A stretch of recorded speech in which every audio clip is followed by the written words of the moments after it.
J'aimerais préciser à l'endroit des personnes qui sont titulaires d'un titre de séjour portant la mention vie privée et familiale pour motif conjoint de français ou conjointe de français au sens des dispositions des articles L423 alinéa 23 du CESEDA, que lorsque votre communauté de vie vient à être rompue, lorsque vous êtes aux portes du divorce, lorsqu'il y a séparation de corps, même si ça n'existe plus sur un plan strictement légal, eh bien, pensez à tout mettre en œuvre pour pouvoir bénéficier du titre de séjour portant la mention vie privée familiale victime de violences conjugales si tel est le cas.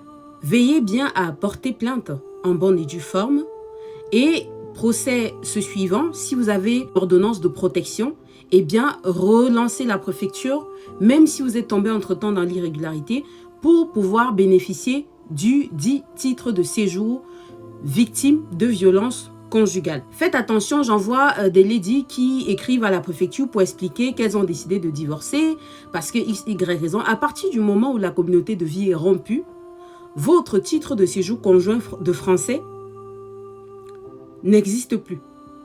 On va vous l'enlever.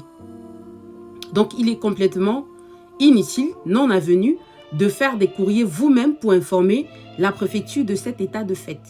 D'accord, mes ladies?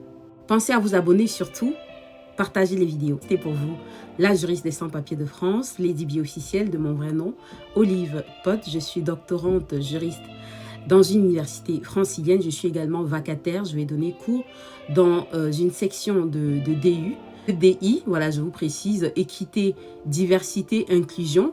Donc, si ces sujets-là vous intéressent, inclusion, égalité, discrimination, tout ce qui est protection des catégories vulnérables, n'hésitez pas à me contacter si vous en avez grand intérêt à en parler. Merci.